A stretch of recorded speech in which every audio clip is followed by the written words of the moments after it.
Toyota Tacoma Shifter Grip Style. Which one do you use?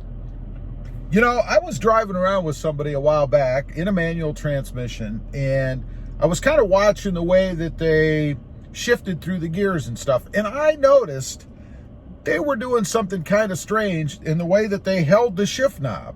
You know, it kind of bugged me a little bit, different than what I do. So I thought I would go through. I've come up with 6 different methods that I've noticed of the way that people wield the manual shift knob in the Tacoma.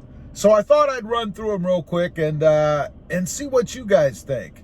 And let me know, which one do you use?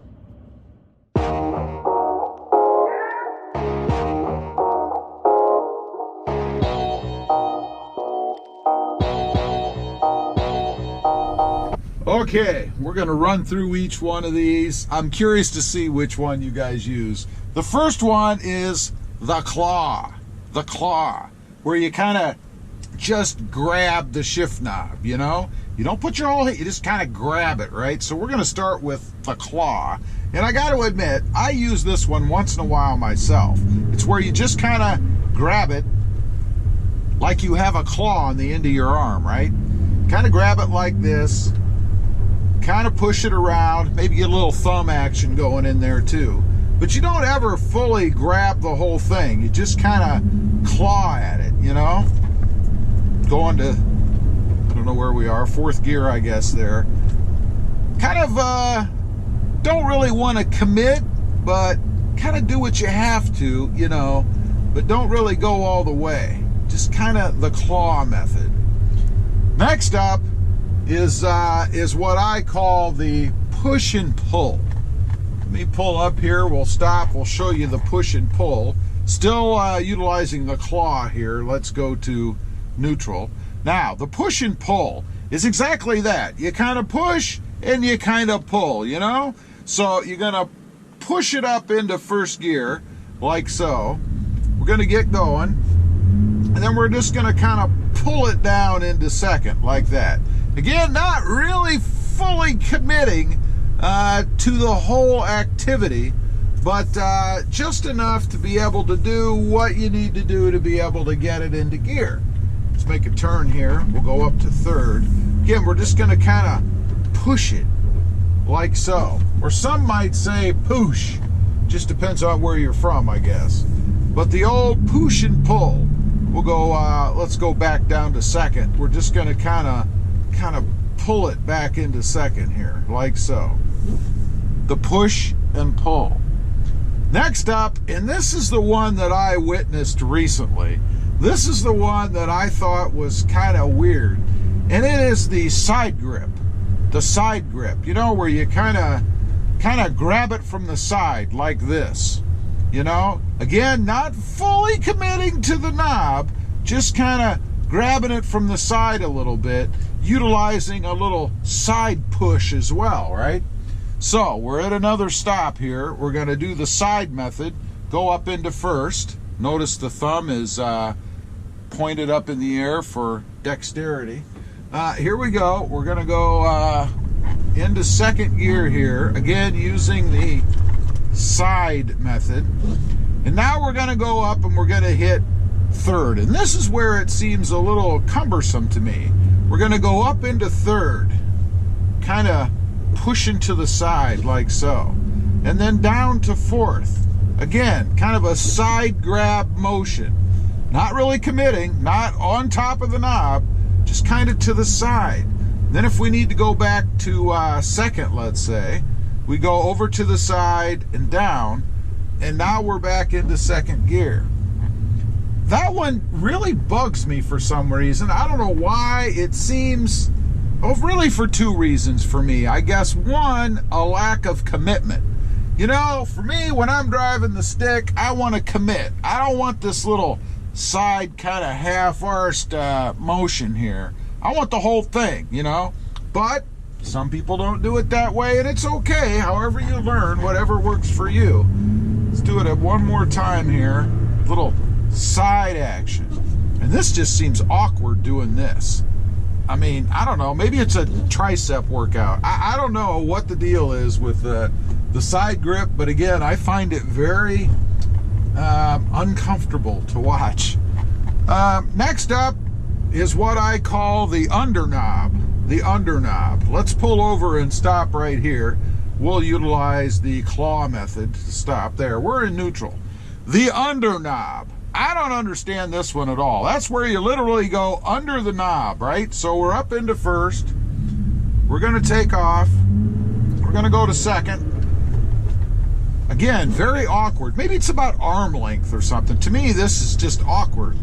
And of course, I have a bottle in the way. But now we're going to go up into third. It's like they don't want to touch the knob. You want to stay away from the knob. So we stay under the knob.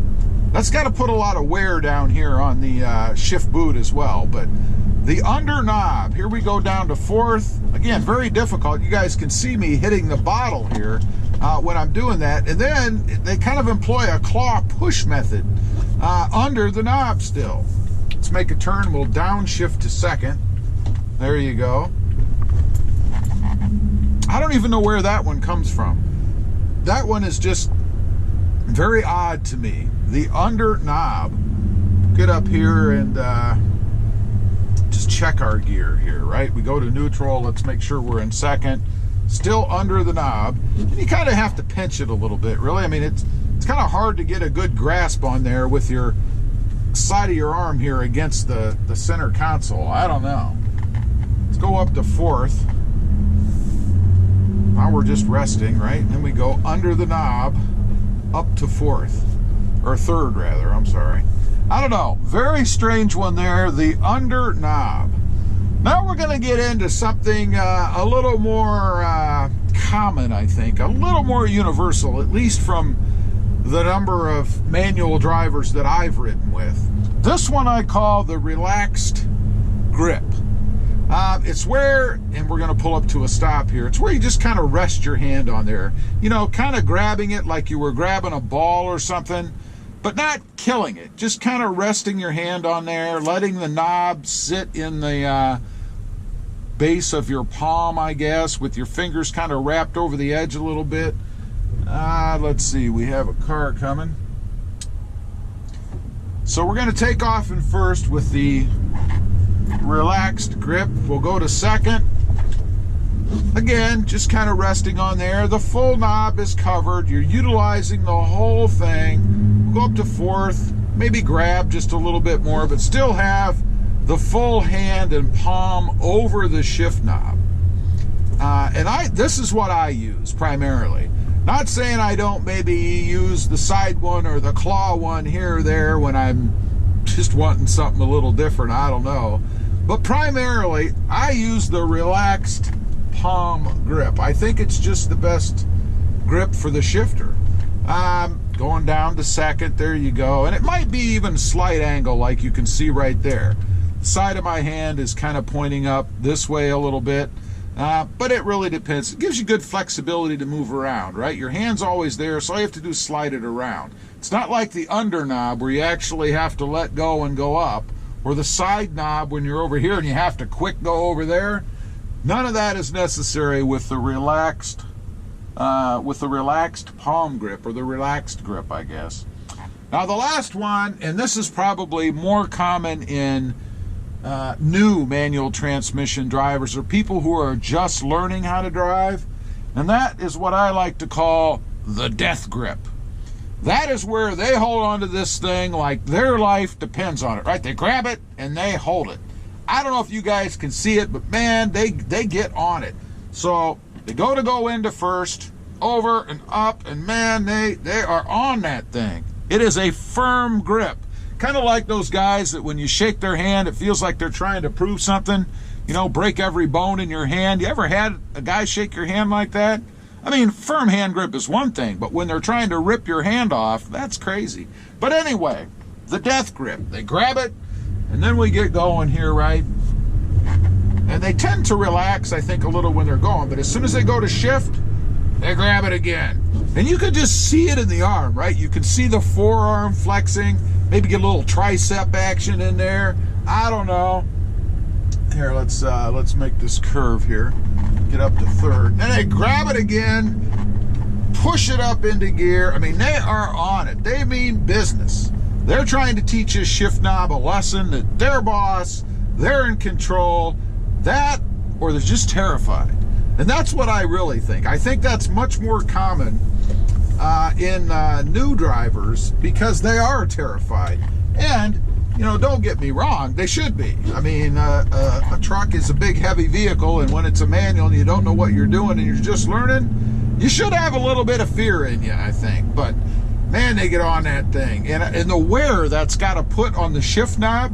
You ever gotten into a vehicle and saw a shift knob that's all just beat to heck, all, you know, strangely deformed and dirty, and you know, sometimes the leather is shaped differently, and you wonder if sometimes there's even a fingerprints in there or finger lines, you know, like they really get on that thing. I mean, look at the veins stick out on it. They really get on that thing. Just crazy. Anyway, those are 6 Toyota Tacoma. Anyway, those are 6 Tacoma Shifter Grip Styles that I've come across anyway, that I just thought it was kind of interesting. I'm curious to know, which one are you? Which Tacoma Shift Grip Style do you utilize? I'd be curious to know. Leave a comment down below, let me know. Also, real quick, and I'm going to utilize my relaxed grip here. Real quick, if you haven't before and you're interested, check out my other channel. It is RobMotive JT, all about my 2020 Jeep Gladiator. Don't forget to click that notification button so that you don't miss out on any upcoming videos. And do me a favor, smash that subscribe button on the way out. Thanks for watching. Stay safe out there.